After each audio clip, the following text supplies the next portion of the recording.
My name is Emma, and for most of my life, I believed that if you worked hard and treated people well, everything would turn out all right. I'd spent over a decade building a stable career in financial analysis, carefully climbing up the ranks. I lived in a modest but comfortable two-bedroom condo in Chicago, which I'd saved for over the years. Life felt stable, and for a while, I thought I had everything I needed. But there was one thing missing. I'd always hoped to share my life with someone who truly understood and appreciated me. I wanted a partner, someone who respected my independence and ambitions. So when I met Tom, I thought I finally found that. Tom was charming and intelligent, and we connected on so many levels. We shared the same values, or so I thought, and he seemed to genuinely respect my independence. I've been so careful in choosing who I let into my life, and Tom felt like a safe bet. I truly believed he'd be different from other men who felt threatened by my independence. After dating for a while, Tom introduced me to his family. His mother, Alice, was a retired school principal. She was 65 but looked younger, with a sharp gaze that seemed to cut through the air around her. Alice was one of those people who walked into a room and instantly took control of it. From what Tom had told me, she'd been a single mother most of his life and was fiercely proud of him. When I met her, I tried my best to make a good impression, and for a brief moment I thought I had. She was polite, but there was a certain edge to her that made me feel like I was being analyzed with every word I said. Tom and I got engaged within a year. I was thrilled, thinking this was the start of a new chapter. I remember feeling incredibly lucky that I found a man who supported my career and seemed to appreciate the life I'd built on my own. But as the wedding day approached, Alice became more present in our lives. She'd offer unsolicited advice on everything from the wedding colors to the guest list, often implying that her way of doing things was simply better. Tom would shrug it off, saying it was just her personality, but something about her constant interference gnawed at me. On our wedding day, as I walked down the aisle, I caught Alice's eyes watching me. There was something unsettling in her expression, a sort of critical judgment I couldn't shake, but I brushed it off, telling myself I was just nervous. After all, this was the happiest day of my life, right? After we got married, Tom and I decided to move into my condo temporarily, planning to buy a larger home together. It felt exciting to have a shared dream. But that's when Alice started showing up, often without notice. She'd comment on my choice of decor, my cooking, or even the layout of the condo. At first, I brushed it off, trying to keep the peace. Maybe she was just trying to help, I told myself. One evening, Tom and I were having dinner when Alice showed up with a bottle of wine and a strange suggestion. "Why don't you two move into a house closer to me?" she said with a smile that didn't quite reach her eyes. "That way, I can help out more, especially once the grandkids come along." I felt uneasy, but Tom seemed to like the idea. He assured me it was just temporary, that it would be nice to have some help nearby, and I reluctantly agreed to start looking at homes in her neighborhood. We found a beautiful, spacious house that was, admittedly, closer to Alice's than I would have liked. But Tom was thrilled, so I told myself it would be worth it.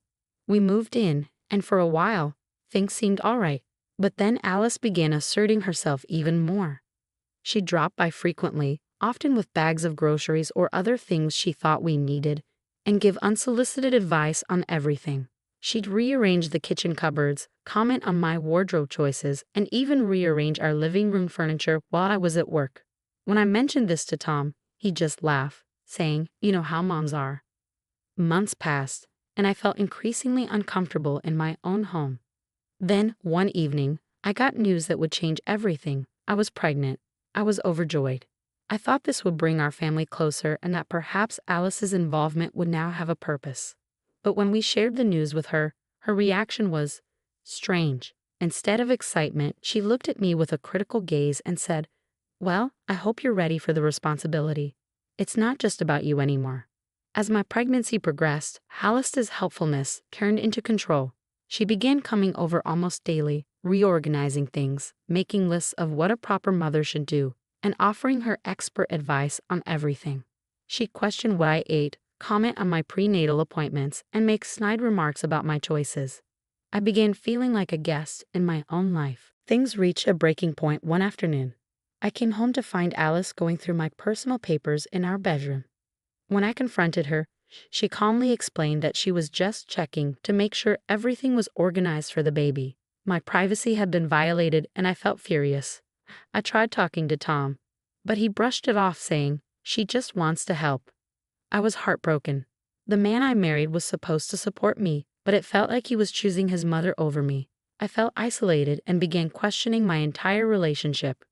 One night, just as I was entering my third trimester, I came home from a long day at work. The house was dark, which was unusual because Tom was usually home by then. I tried the door, but it was locked. After knocking, Alice opened it, her expression cold and unwelcoming. "Emma," she said, "we need to talk." She led me into the living room, where Tom was sitting, looking down, avoiding my gaze. My heart pounded as I sat across from them, feeling a sense of dread. Alice looked at me with a steely expression and said, "We believe it's best if you transfer ownership of the house to Tom. It's for the security of the family, after all. You'll be focusing on the baby soon, and this way, Tom will be able to handle everything." I was stunned. "This is our home," I said, my voice shaking. "I've invested just as much as Tom has. This is supposed to be a partnership." But Alice was relentless. She looked at me with an icy gaze and said, "If you truly cared about this family, you'd do what's best for it. Holding onto the house in your name shows a lack of trust." She went on, implying that I was selfish for not prioritizing Tom's security. Tom remained silent, his eyes on the floor. I felt a sense of betrayal that I couldn't put into words. This was supposed to be the man I loved, the man that promised to be my partner. And yet, here he was, letting his mother push me around. I told them both that I needed time to think and went to bed, feeling alone and heartbroken. The next morning, things got even worse. As I was getting ready for work, Alice cornered me, again pressing the issue of the house. I firmly told her that I wouldn't be signing anything over and that we'd bought the house as partners. She glared at me, a look that sent a chill down my spine. "You're making a big mistake, Emma," she said, her voice low and dangerous. That night, I came home to find my belongings packed in boxes. Alice stood there, smugly informing me that Tom had agreed I should leave until I was ready to put the family first. I couldn't believe it. They were throwing me out of my own home, the place I'd worked so hard to build with Tom. I was devastated, but I knew I couldn't stay where I wasn't wanted. I spent the next few days staying with a close friend, trying to make sense of everything. I wanted to cry, but more than that, I felt anger building inside me. How had I let myself get so trapped? But as the initial shock wore off, I began to feel a new sense of clarity. I realized that I had to take control of my life. I wasn't going to let Alice or anyone else manipulate me. With the help of my friend Leah, who was also a lawyer, I started gathering evidence of Alice's behavior and Tom's complicity. I documented every instance of manipulation and harassment, determined to protect what was mine. Leah helped me file for divorce, and we prepared for the court battle that lay ahead. The day of the hearing, I walked into the courtroom with Leah by my side.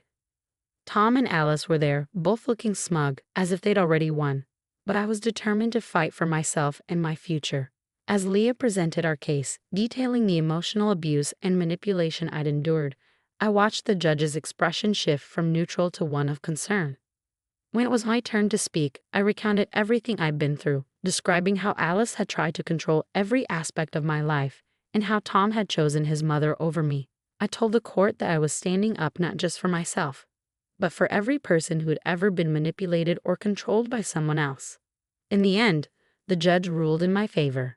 I was awarded full ownership of the house and a significant portion of our shared assets. Tom and Alice were left stunned, their smug expressions replaced by shock and disbelief. As I walked out of the courtroom, I felt a weight lift off my shoulders. I had taken back control of my life, and I knew I'd never let anyone make me feel powerless again. This experience had been painful, but it had also made me stronger. And as I looked ahead, I felt ready to face whatever challenges life might bring my way.